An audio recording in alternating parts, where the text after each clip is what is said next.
Ba-ba. Okay. Says I'm live, but I don't see it on YouTube yet. Oh, there I am.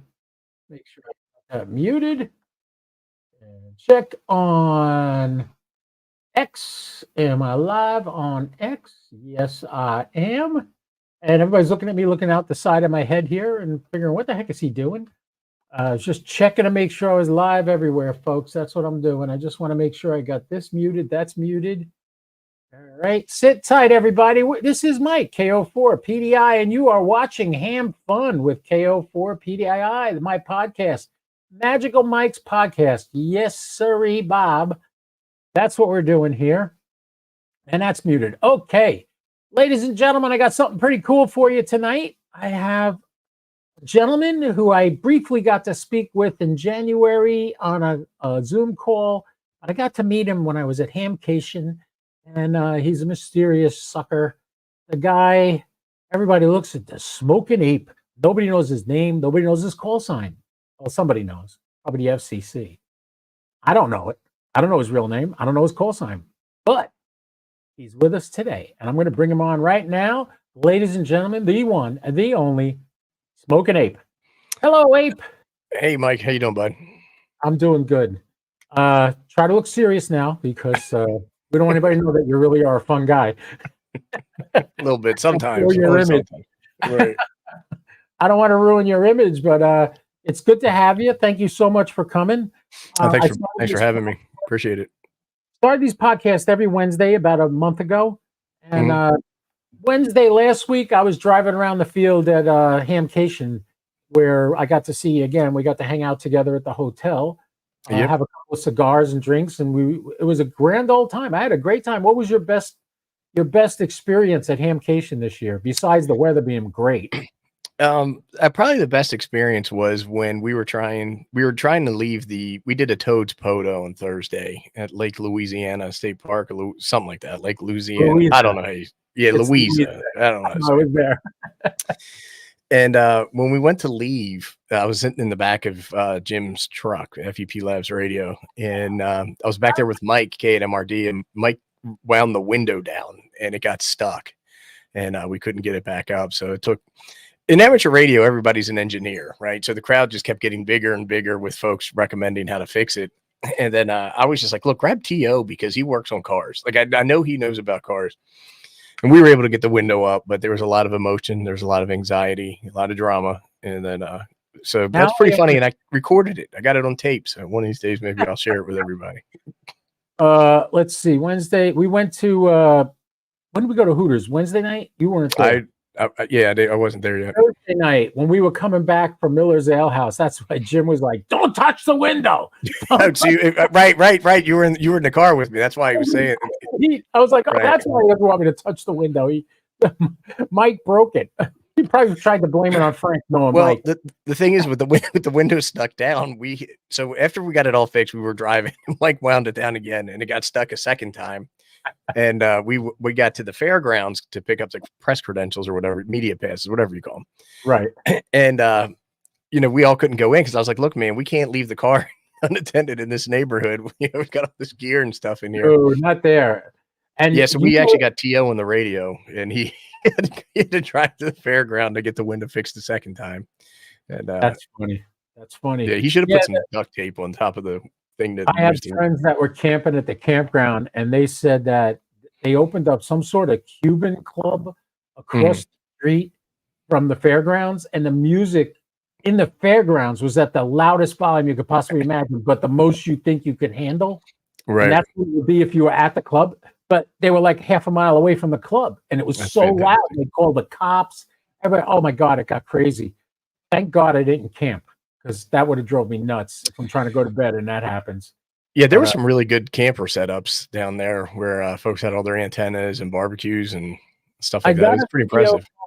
With LJ, the guy with the big orange semi truck that was in the back, that guy made 44 pounds of brisket. 44 pounds of brisket, and he gave it away. He fed over 100 people for nothing. Dude, you said he did it like 2 days in a row, right? Yeah. The next day, another guy did the cooking. And hey, T.O., how you doing? So another guy did the cooking on the second day. I don't know how many pounds he made, but I did a video with him, and in the video he says, "This is my way to give back to the ham community. I'll do this every year as long as I'm alive." That's So if awesome. ever you go there and see that orange truck, know that you don't have to pay for food. You get, Get and it yourself was some brisket. You know what was better than the brisket? It was the best brisket I ever had, better than Bucky's even. But what was really great, he made barbecued beans that were just amazingly delicious. Oh my God. And he had potato salad, and he had rolls if you want to make a sandwich. I don't do the bread stuff. I try to stay away from the bread. But it was absolutely fantastic. I eat there 2 days in a row. Making me And hungry talking yeah, about all this stuff. well, LJ's his name. He's got a big orange truck. He has no passenger seat in his semi. The whole passenger seat area is filled with 6 Yaesu radios. He's got them stacked up. He's got antennas all over the thing. It's incredible. But I guess you HAMcation, need six Yaesus to hope one works. I'm just kidding. I'm a big fan of I'm a big fan of Yaesu, but whenever I get a chance, I'll make a dig. John Clark's never going to talk to me again. I'll tell you a story. When the 500 came out, I saw a video. A guy was using it for satellites, and everybody said it's full duplex. Yeah, but the third harmonic of 2 meters is the 470 centimeters frequency. Yeah, so he's cooking it out. So every time he was talking, you didn't hear anything coming back. I'm like, that's not full duplex. Full duplex, you would hear yourself coming back. So I came right out and I said, John Kruk lied. And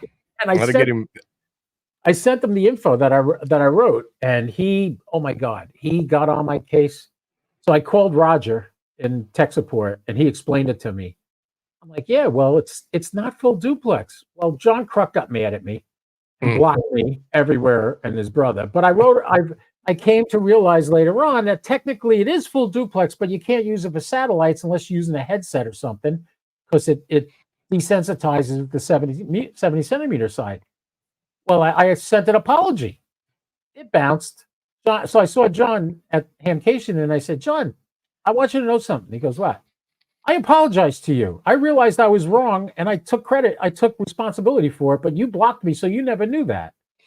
He goes, well, it probably works full duplex fine on single band, right? But you're doing cross banding, right, and that's probably where the gotcha is, right? Yeah. Well, anyway, it was a fun weekend. I had a blast. That's my 3rd year going to HAMcation. Of course, nobody told me until the second day that I could park my car right next to the main building inside. I was like, duh. Yeah, our first day there, they told us we could not. But the second day, we pulled right on in, and we were good to go. But the first day, the guy's like, nope, you got to park over on this side. Yeah, well, what I did was the second day I went there, I parked my car there. Then I went inside and I asked them, I'm like, is it okay if I park? Yeah, you're supposed to park in there. I said, well, what do I got to do? Oh, we got to give you a pass. And they gave me a parking pass, which was nice. So I was able to just put that on my dash and leave it right there, which the next 2 days, which was nice. Saved me a lot of walking. Walking. The other thing, I mean, I really just go down there to see everybody, that I'm friends with, and do live streams, and we all communicate. And then I really like going through the flea market. I call it the boneyard. So I like to go out into the boneyard and see what they got going on out there. And the parts guys in the swap barn was my highlight of the trip. And so when we were hanging out, I guess it was Friday night at the hotel, we were talking to that guy, that British guy, Dave, that he's now in Florida. I got toward the end of that conversation, I did meet him. Yeah, that guy's hilarious, and he's a lot of fun. And so he was telling me that they were selling a bunch of like oscilloscopes and spectrum analyzers and test equipment and stuff like that. Right. And so I told him I'd be there first thing on Sunday morning. It was Sunday morning, and so I got over to his setup, and just amazed by the amount of stuff that he had. And so I said, hey, well, let me get Jim over here, because Jim's more crazy about that stuff than I am. Right. And so he came over. Didn't he? Yeah, he instantly fell in love with this giant test set. And he ended up, they haggled back and forth like spice dealers from the Far East. And then they agreed upon a price. And, Dave's like, well, I got to ask this guy, and he's not here right now. It was one of those things. And they worked it out, and that thing was heavy. It was like 50 pounds, but luckily we had wheels that we could put it on and cart it out to the car and all that stuff. But it was pretty fun too. By the way, my buddy Alan, Ziggy, and for ZGY. Yes, I wanted to ask you about that. I told him about the capacitor thing you mentioned to me, and he said, "Thank you for being kind to him, not raking him over the coals." No, he did good work, and he sent me a message, and so I said, it's like Alan, your wrench or something like that, and he signed Yeah, it Ziggy, and he Alan, said, your tech.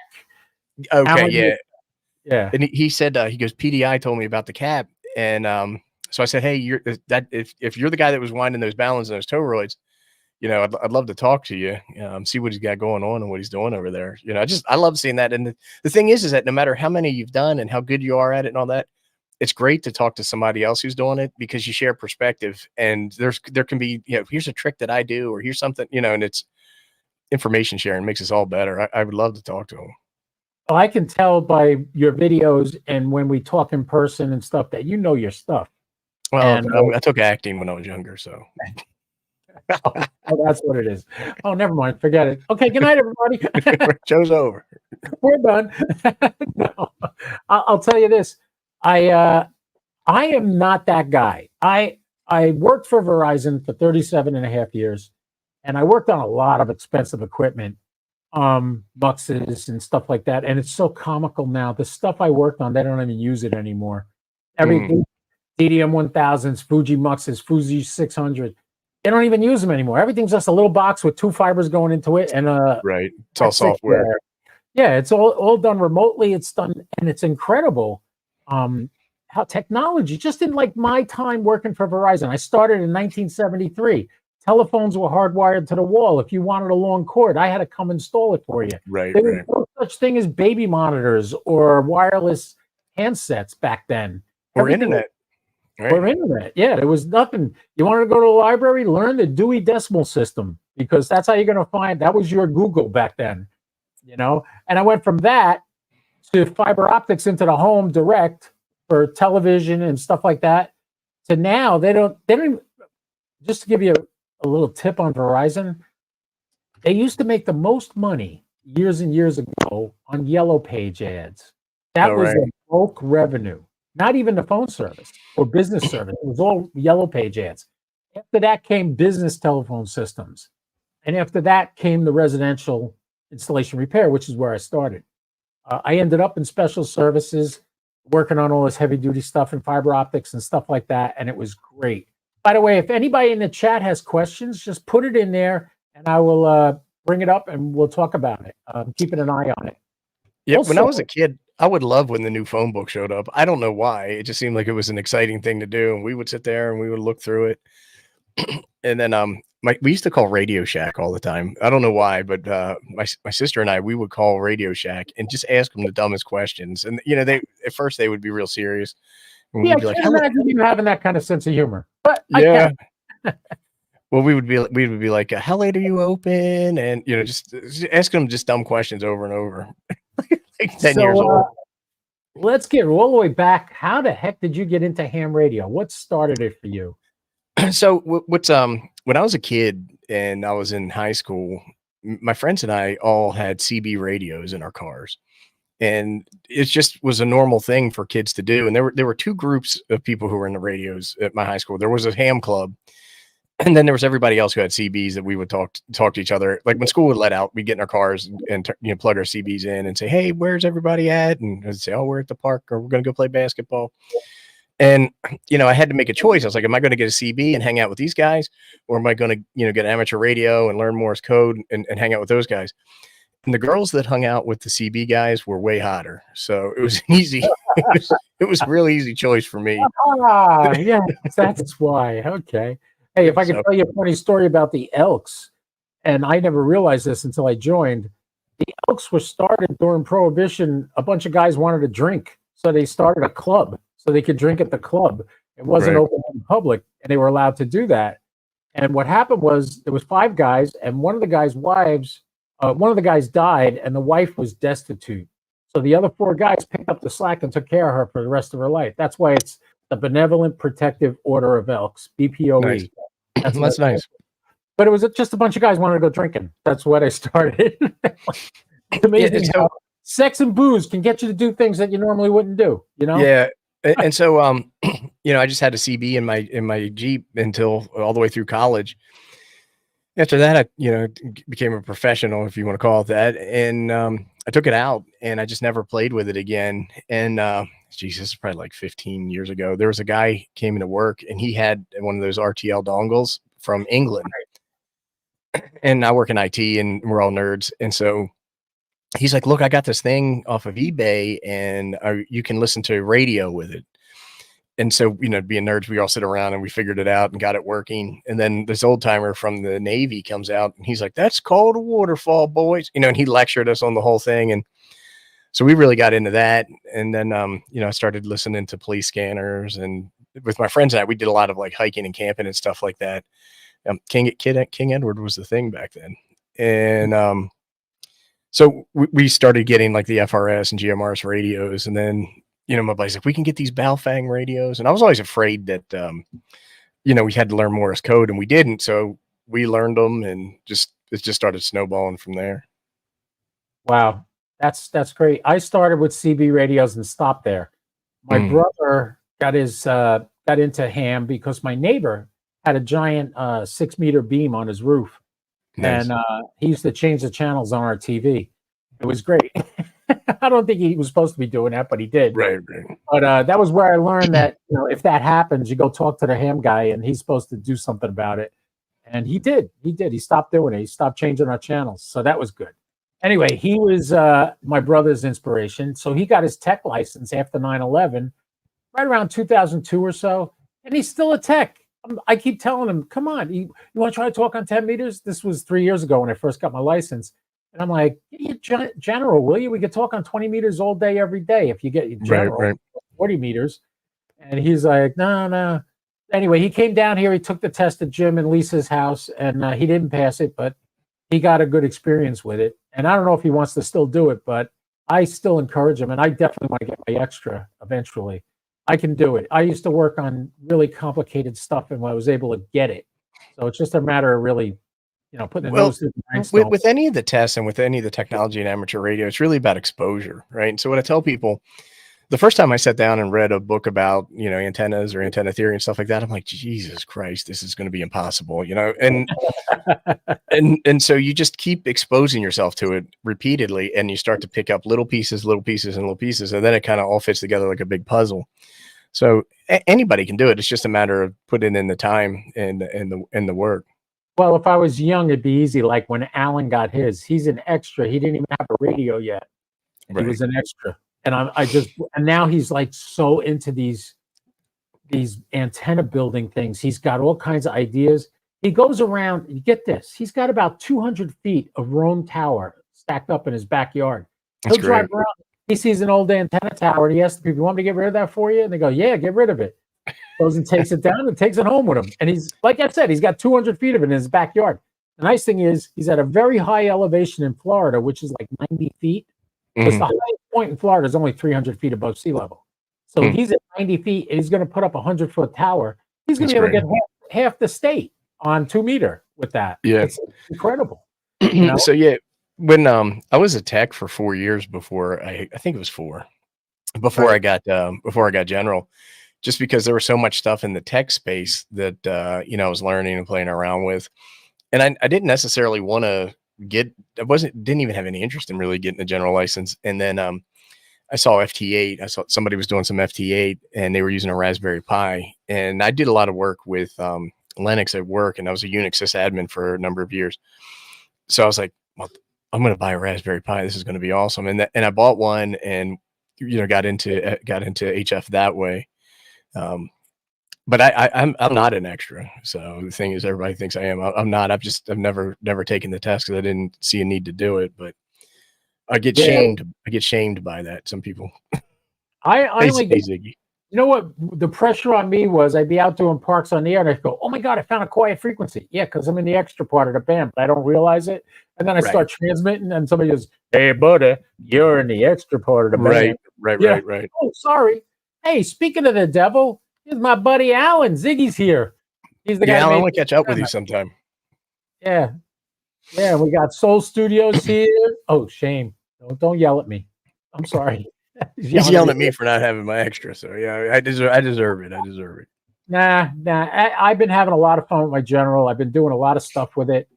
By the way, Ape, you win the prize. This is now the 5th or 6th uh, podcast I'm doing live streaming. We got 25 people watching us. Hot Maybe damn! I'll How have about you come back as my co-host every week. It's obvious they know you and they love well, you. some people do. Some people do.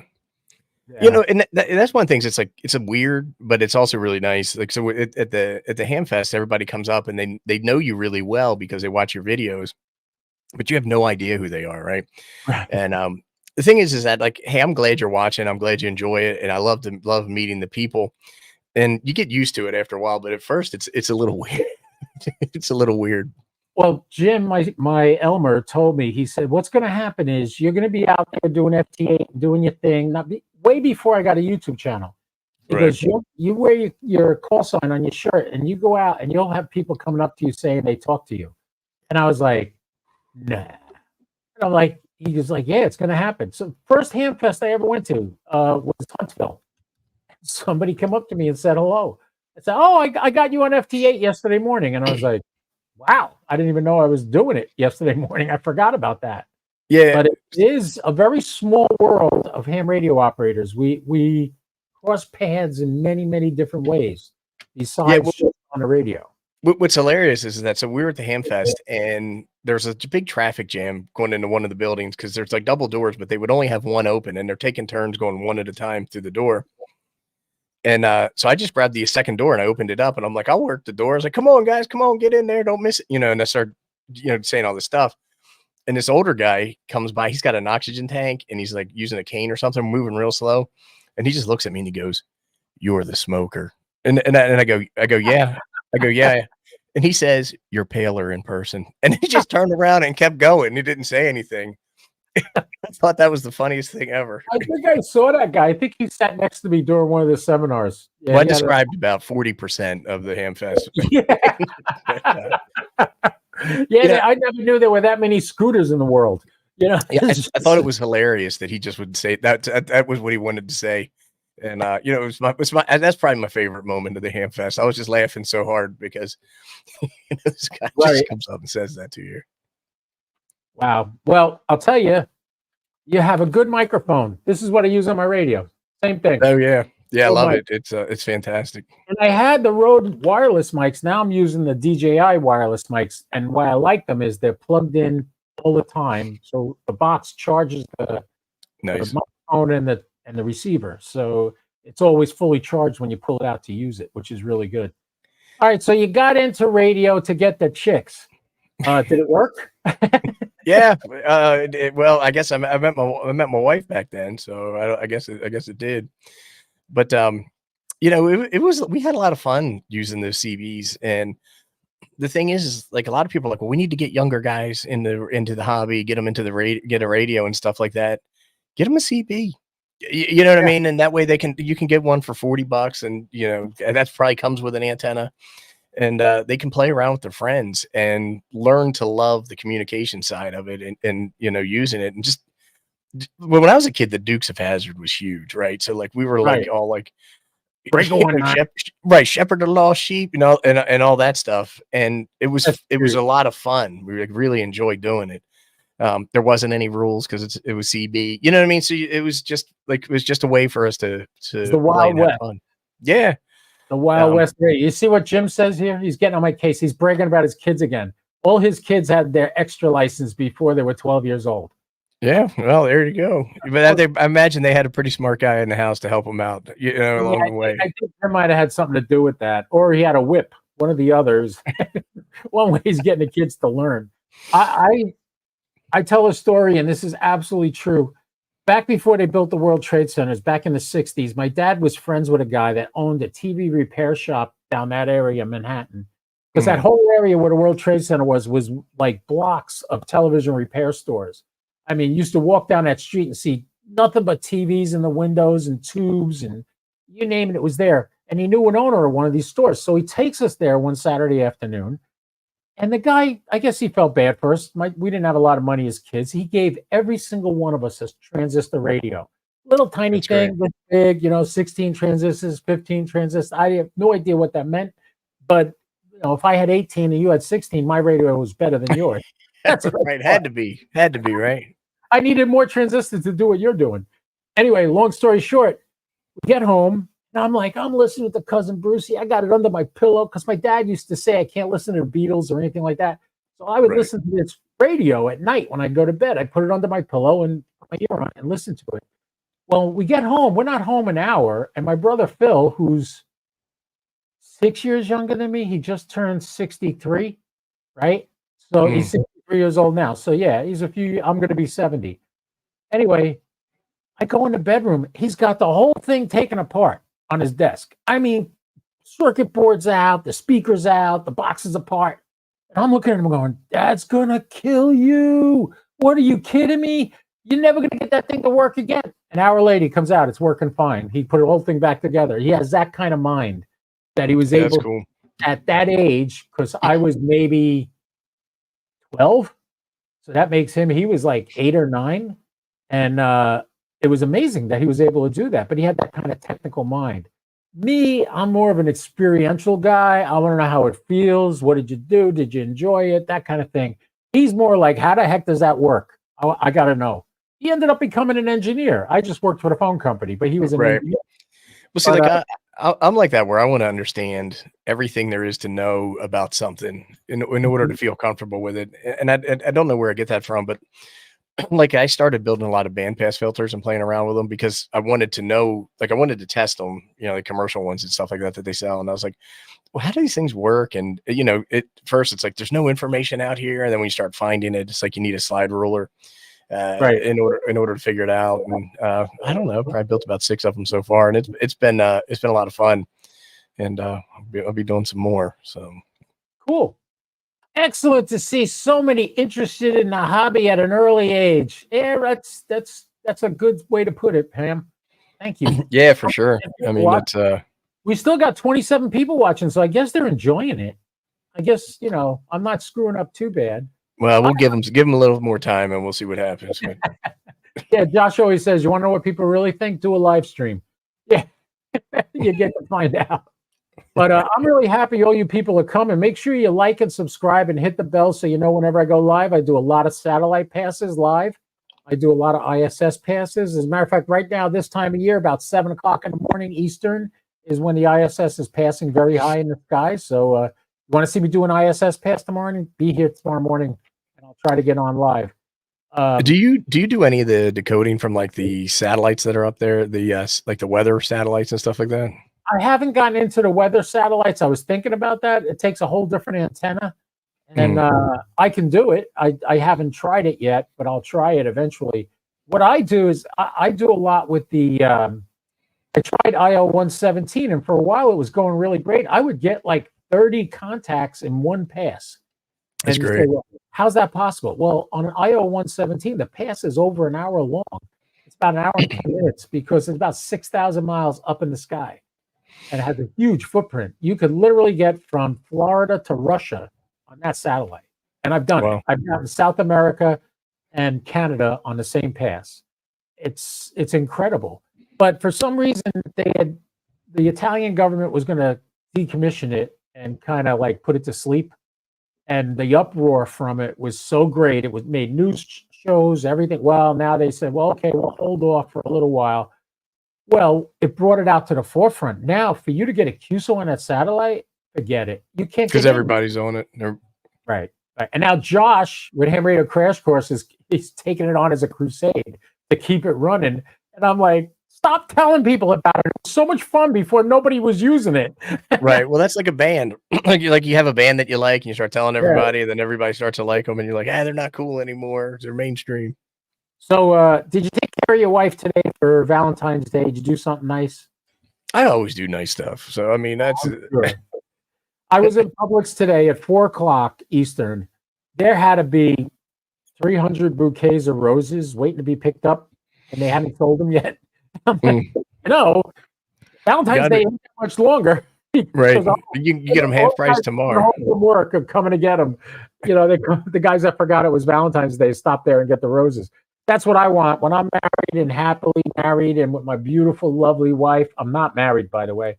My beautiful, lovely wife, and I go to Publix to buy her flowers. Yeah, I don't know. That's gonna go over. It's too big. You better take the label off it. Right, so nobody knows. But like I remember being younger, going to like the flower shop and all that, and like there's a whole line of like new husbands standing there. Everybody's buying the roses and I was all gonna that get kind of stuff. chocolates. You told me you like chocolates. I didn't get chocolates. If you're really interested, though, I got some Girl Scout cookies I bought from a little girl yesterday. Was walking by my house. It's amazing what they do now with these Girl Scout cookies. They buy like hundreds of boxes and walk around town with it in a wagon and sell them right out of the wagon. Well, I'm convinced that's why they keep the Girl Scouts around, is the cookie manufacturers, right? Because I mean, if you think about how big of a business that is, that but Yeah, the cookies, there's less in them, they're smaller, and the boxes are getting smaller, but the price keeps going up. I'm like, next thing no, you they know, it's going to be $5 a $12. box. So the math is easy. I give her $20. Give me 4 boxes, and Right. three of the boxes I'll end up giving away. One of them, the little peanut butter and chocolate with the graham cracker. Oh God, I love that. I like just the one peanut butter one. It's like all peanut butter. I don't know what it's called, but Covered I in do like chocolate. it. I think it's just peanut butter, but Okay. I I don't like know. I don't know the much about Cozy it. Doughs. They're like Lorna Doones. They're pretty mild. They're not bad. Yeah. Anyway, so you got started with CB radio. You got the chick. Life's grand. So what do you do for a living? What's your field of business? I work in IT, and I've done just about everything that you can think of in there. And so right now, infrastructure and operations manager, and I support support IT globally, and it's pretty nerdy stuff, but it's a good job, pays well, and I work Hey, with I, great I people. did So. nerdy stuff too, and it was really crazy. I don't know if you noticed. I really didn't drink this weekend. I had one drink the whole Right. weekend because I'm not really a drinker, but I do use my medical marijuana to sleep at night. Back when I worked for Verizon, that wouldn't be possible because they'd make me pee in a cup and they'll fire me. So Right. I didn't do drugs back then. I also never drank on the job. And the funny thing is, all the guys I worked with were drinkers. They'd go out and knock off all their work by 3 in the afternoon, hide their truck, and go to a gym mill someplace and have some drinks. Or Right. they go to movies, or I never did that. I was Mr. Goody Two Shoes. Well, we also handled police 911 systems. None of these guys wanted to go to a police department during the day because they've been drinking or they were smoking pot during the day. So I would get all those jobs, right? I would get all those jobs, and I loved it. And I knew like every cop in Bergen County, New Jersey. They all knew me. As a matter of fact, Mawa, when I told them I was retiring, they're like, "Wait a minute, you can't retire." I'm like, "Why not?" You're the only one that knows how our 911 system works, because the only other city that had the same one they had was Jersey City.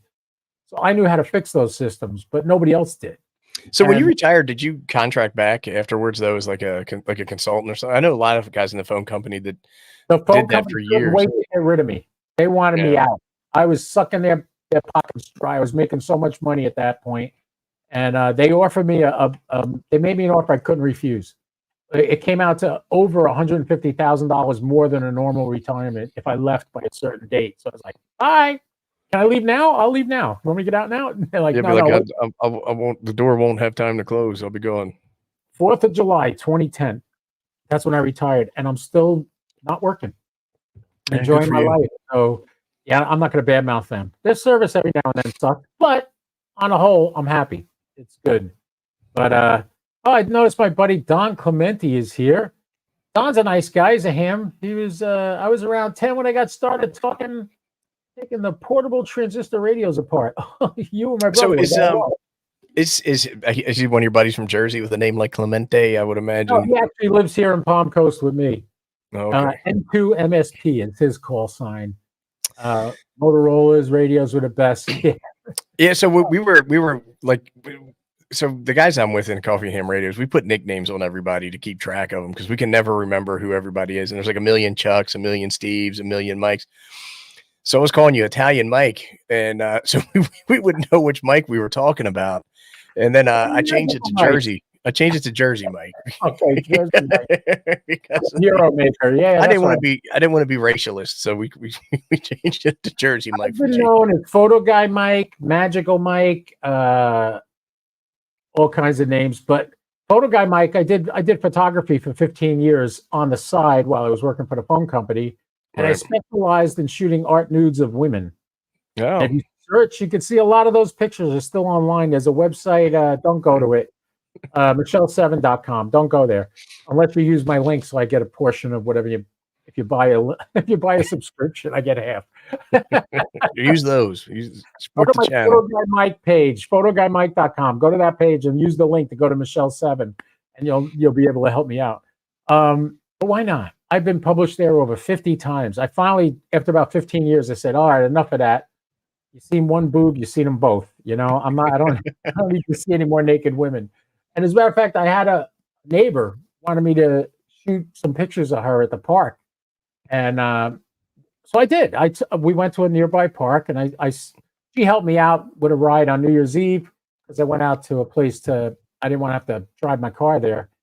Anyway, we had a good time, and it kind of brought back the feeling, but everything in me was like, yeah, I don't want to be doing this. I don't even have Photoshop on my computer anymore. I mean, I try to explain to people, if you look at a picture, I don't care if it's TV, a print ad, a newspaper, movies, nobody looks like they do in those images.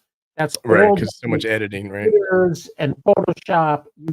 Because I mean, a lot of women, they get they feel stressed about having to have long, skinny legs and big boobs and all. Like, that's not reality. None of that is reality, especially the nudie magazines. Those are not reality.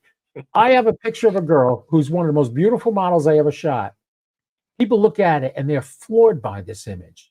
If you ever come over to my house, if you're ever down here, I'll show it to you. If I showed you the original picture, she's got all pop marks from acne on her face and everything, but you don't see that in the image because I learned how to edit it and make it look perfect. Doesn't mean she is perfect. It just means I made her look that way because nobody wants to look at a pot marked face. Well, So, it's just the the editing process, right? That you go through when you do that. right. Well, apparently I'm a lot paler. Apparently I'm a lot paler in real life, according to the ham. At least the guy with the oxygen bottle told you that. Yeah. Did you end up buying anything when you were down there? The only thing I bought, and I did this because HRO was nice enough to give me a whole bunch of stuff for the James Lee fundraiser I'm doing. I said I got to go patronize them with something, so I bought an SDR Play for myself. I never had one. I always wanted one. I had the dongle, the little SDR RTL dongle. Mhm. I liked it, but it wasn't real. It wasn't super good. But the SDR Play will be better, and I could use it for like comparing signals and stuff like that. It'll be fun. Which Another one did gadget, you end up buying? the single tuner one. The RSP-1A, I think is what it is. I'll tell you in a second. Sit tight. It is RSPDX. Okay. Yeah, it's got a metal RSPD. case, right? Yeah, it's a Yeah, metal that one. case. That's it right there. And I haven't even hooked it up yet. I hooked it up to see if I can get the software to work with it, and it does. But I got to hook up an antenna to it and get it set up that way to use it the right way. I got to learn more about it. I've always wanted one so I can monitor signals and stuff. The other thing I use that I really got into that artificial intelligent noise reduction thing that Josh did. Yeah, was it RM noise or something like that? RM noise. Yeah, that thing is incredible. I actually have a short. I let Mike listen to it while we're at the hotel one night, and he was like, "I don't care. I use the radio." Blah blah. Mike, Right. just listen to this. And I played it for him, and you hear this guy from Long Island. He's calling CQ, CQ, CQ, and then all of a sudden, I hit the button, and he's so clear. There's no noise around him. Nothing. Right. Like sometimes the noise reduction on my 891 is pretty good, but it sometimes blocks out quieter signals. You'll lose the quieter signals if you use it. It just brings out the voice. I think what it's doing is it's not just using like a filter to filter out the noise. It's actually listening to it, figuring out what the noise is, removing it, and then just sending the voice back. Yeah. That's So work. like your noise reduction on your radio is basically an attenuator inside the radio, and it brings everything down. It doesn't just bring the noise down, it brings down your signal. So the challenge or the problem that you have there is that your signal has to be above the noise floor in order to hear it. So with some of these removal tools, what they'll do is that static sound that you're hearing, they'll filter that out, and then your signal is left. So your signal can be just barely above the noise floor, and in some cases in the noise floor, and then you can still hear it. So I feed my 7300 through an equalizer, and the equalizer has a bunch of adjustments, and Bob Howell would call it a parametric equalizer. I think, because I can set different frequency spans. I can tune them differently, and I can bring my noise floor down a lot, because noise is at a certain sound level. If you filter that out, how you'll many be able to hear. you got? Is it stereo? Is it mono? Is it? It's, well, so for every channel that I have coming in there, I feed I feed it in stereo, and then I've got five settings on it. So like the audio spectrum from, like, I guess it's like around 50 hertz all the way up to 20,000 hertz or 20 kilohertz. When I worked on sound systems for bands and stuff like that, we had one, and it got to the point where I couldn't go to a concert and enjoy it, because I sit there listening to it going, their 20K is way too high. They got to turn that down. I'm hearing screech. It's hurting my ears. Like I can tell the frequencies that are bad when I'm at a concert, and that sucked. It sucked. I mean, I literally went to see Harry Chapin, and the first thing I did was look at what kind of amplifiers he was using for his PA. I was like, go enjoy Harry Chapin. No, I was too interested in the stereo system. Because I did that too right out of high school. I worked on a radio station for a while, and that was funny. It was WWDJ 970 on your AM dial, a station of Communicom Corporation of America. It's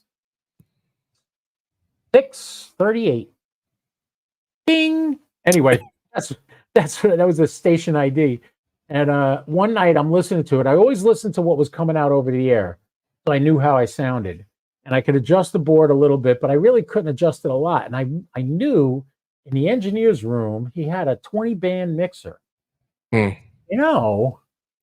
could go in there and tweak this. And little did I didn't know anything about radio waves, nothing at the time. I had a class 3 FCC license, which is, you know what this is? This is a keyboard. Okay, yeah, that's it. Oh, yeah, you could be a radio guy now.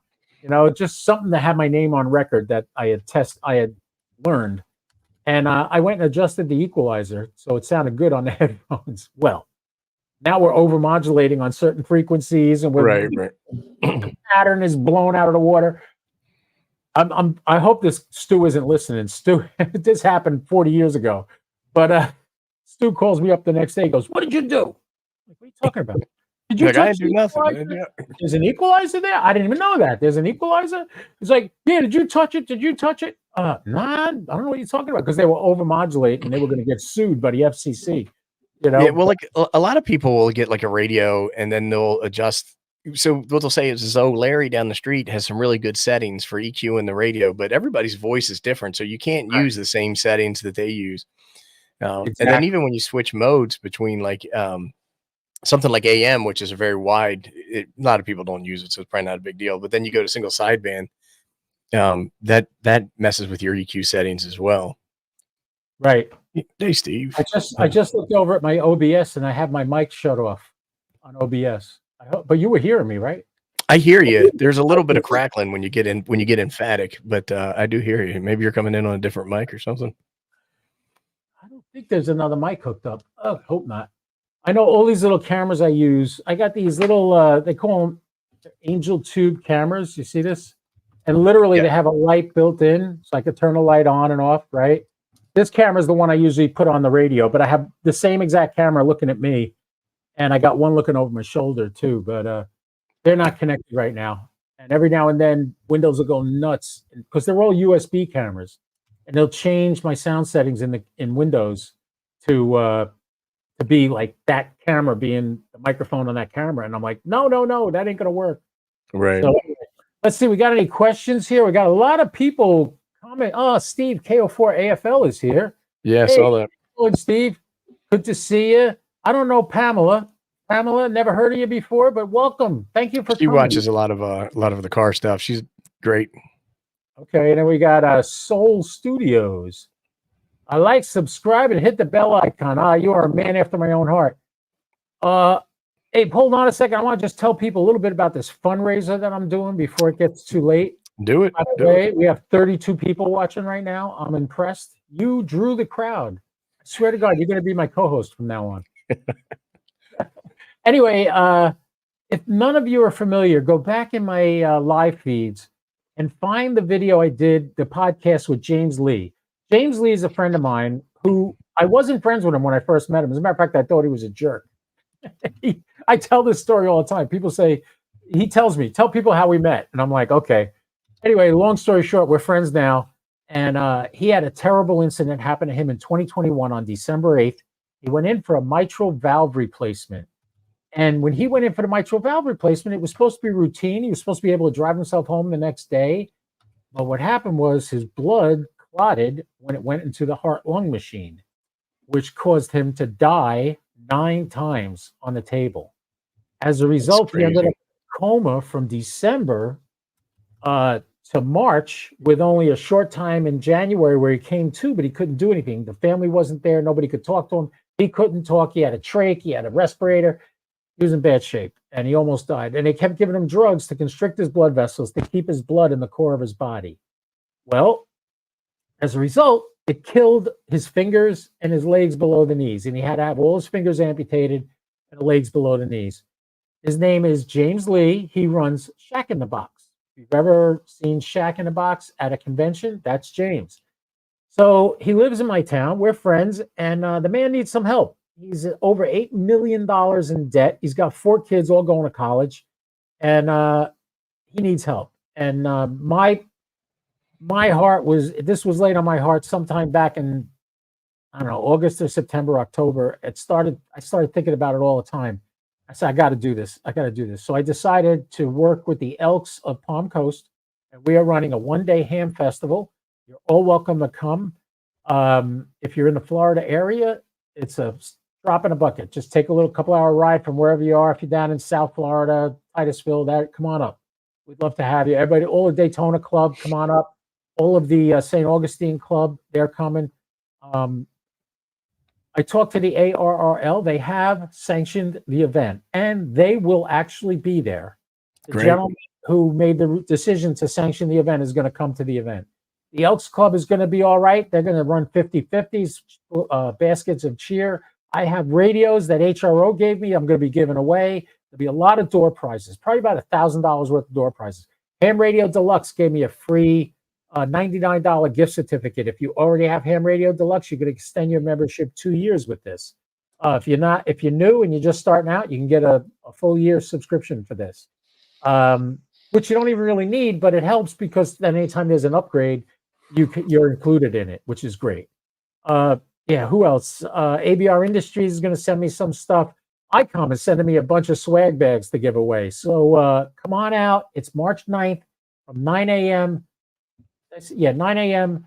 till 4:30 p.m. You can get there as early as 6 o'clock. Tables inside are $30 a table. Parking space outside is $20. Those are very limited. Plus, you'd rather be inside in case it rains, so you don't have to worry about your stuff getting wet. Think about that. So anyway, yeah, you're all welcome to come out. It's $20 admission, $30 for a table inside, $20 for a table outside. The Elks will be providing food, lunches. If you want lunch, you can pay them and get lunch there, and some of that money's coming to James too. So anything you can do to help, if you want to come and help, let me know. Email me, ko4pdi@1791.com. And back to Ape, enough with the commercials. That's in Palm Coast. Some folks were asking, right? And so in Palm Coast, Florida. Yes, sir. It's right between St. Augustine and Daytona Beach. So now you know where we are. You know where I am. On my YouTube channel, I got links. If you go to that podcast I did with James Lee, there's links right in there for his GoFundMe, which is Legless Dad. The man's got a sense of humor. He started. Well, that's also where the Buc-ee's is down there, right? Isn't there a Buc?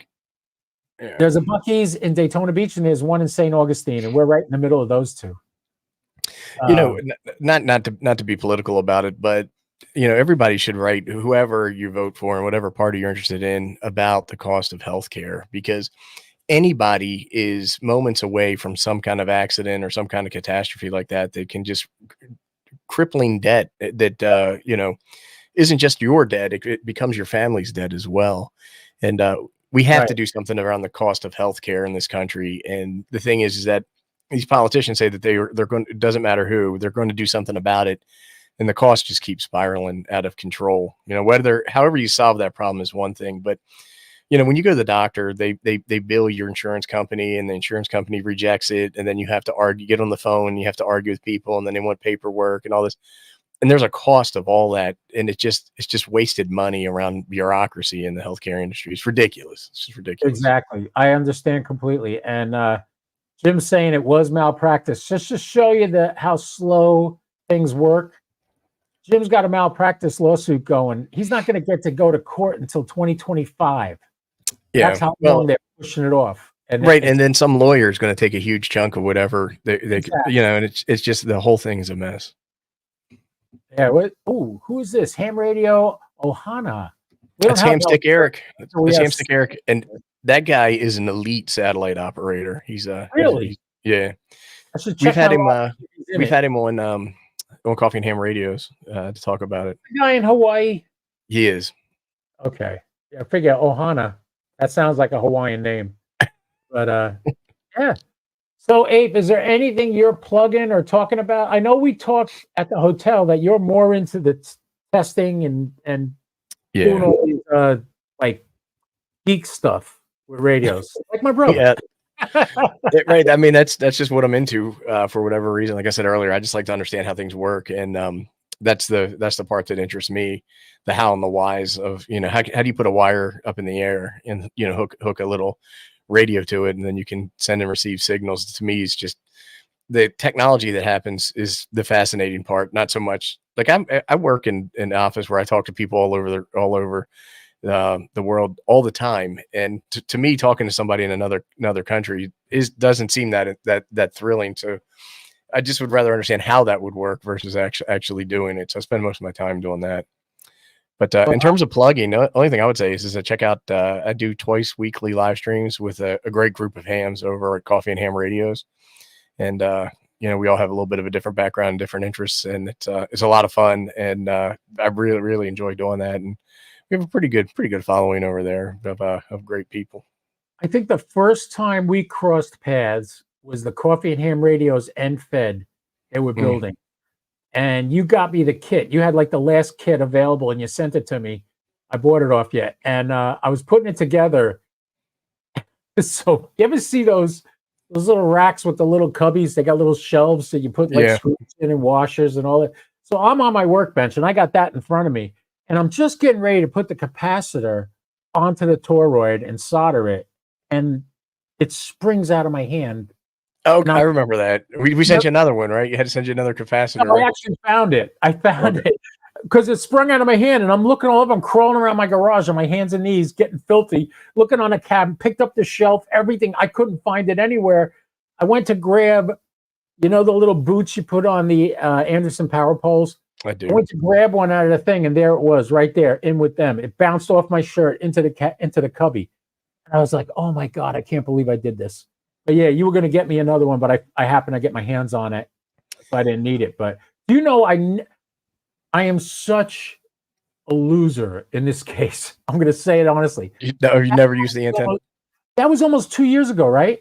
And I put a piece of wire on it. I never cut the wire. I never tuned it. I'm too afraid I'm going to cut too much. Gosh. But now I know where to get the wire. The Soda Beams wire is what I'm using. So now I have plenty of the wire. So now I should take that sucker out and play with it. But and check the instructions on our website, because you know, we tell you about how long to cut it, and then use your nano VNA. Of course, it's the tool of choice, and you can dial it in and get it working. You'll be surprised at how well it works. Let me show you something. While you're here, since you happen to be here, I bought. Where is it? Take it easy over there, dropping everything. Oh, those are empty boxes. This is the heavy box. All right, so this little sucker is like a nano VNA. What's it called? It's called a mini 11,300 antenna analyzer. Yep. Did you ever see this? I have seen them. I have not used one. But, it's mini 1300. Yeah. Look, there you are, right there. Right. Look, you're on it. Hey, there I am. But yeah, I've tried this sucker out. This does a lot of stuff, and it's not as complicated as like a nano VNA. It actually has presets in it that all you do is hit the button. It'll test whatever you want. Oh, good. Yeah, it's a shame that nobody has put a firmware on the nano VNA that does that. Right, it tells you how to. It's very simple to use for just ham radio. Yeah, I mean, look at all the detailed stuff. You want to. There's an antenna thing here, and and it's got all this. You want tune SWR over here. It's a great little. I'm a gadget guy. I love little gadgets, so I picked this up, and I don't even remember where I saw this, but I said that's just like a nano VNA. I do have a nano VNA, but I think I destroyed it, and it Well, wasn't because I was putting power into it. I was just hooking it up to an antenna, and all of a sudden the screen went crazy.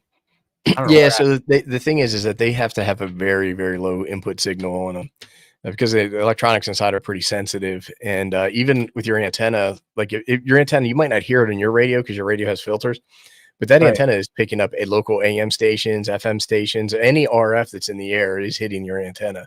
And we use filters to kind of make sure, for one, they should be resonating on a certain frequency, but they hear everything, and Right. that power can go in and blow out all kinds of stuff. The other one is that your antenna might have static buildup on it. So if you plug that in, you get an electrostatic discharge, which can cook the innards of your device as well. True. Uh, for lightning arresters, I use Morgan's because they have a capacitor to bleed off the static as the wind blows over the antenna. Yep. It'll bleed off the static. And what is lightning attracted to? Static. That's what lightning is. So it's not going to prevent lightning. And if anybody's watching news, you cannot prevent lightning and you cannot predict it. It's going to come, and you just want to mitigate the damage is what you want to do. But you can't eliminate lightning.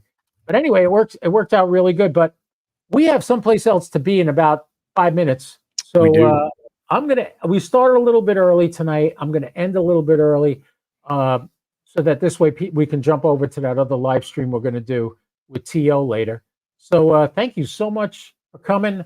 I would say your name, but I don't know it, so I'll just say thanks, Ape. You're welcome. Thanks for having me. Well, thank you for drawing the crowd, man. We're up to 30 How people. about that?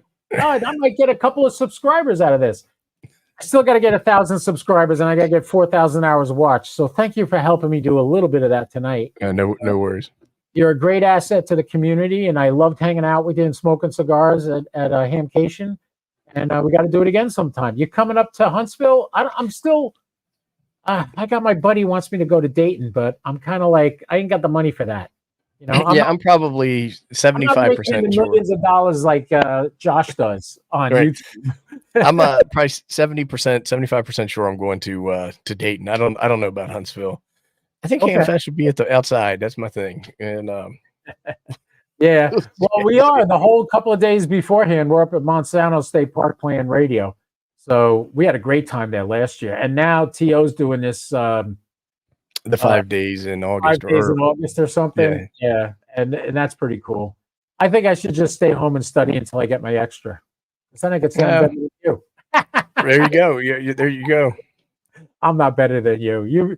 I try to explain to everybody. I've been in this 3 years. That's it. I'm a baby. I'm the little kid on the street. Well, it's a lifetime of learning, right? So you never know it all, and there's plenty of material out there. Right. But anyway, thank you so much, Ape, for coming.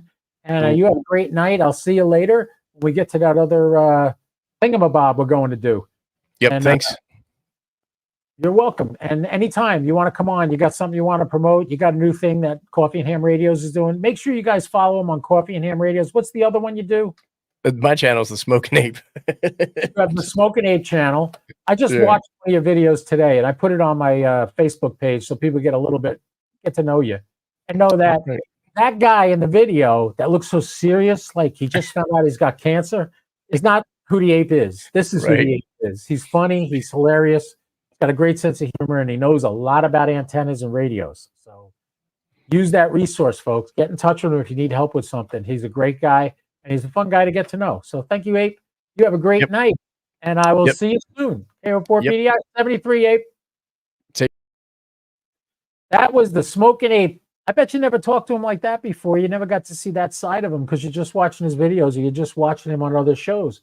Now you get to know that he's a real human. He's a really nice guy, and we had a blast up at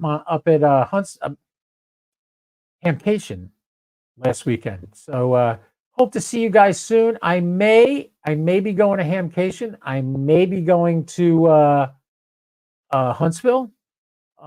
Not sure yet. We got to figure out the financial situation. I have another event I have to go to that deals with ARISS, their 40-year anniversary of Amateur Radio in Space. That's at the Kennedy Space Center coming up. I'm going to be there. And yeah, so look for me. And thank you for watching. You guys did a really good job today. I'm so happy so many of you came out here. We had 32 people at one point. And I can't thank you enough. So KO4 PDI, I wish you all the best. Come back next week. We're probably going to have Tank Radio next week. Oh! Tank Radio next week on the podcast. And I will see you then. KO4 PDI, I'll be clear. 73.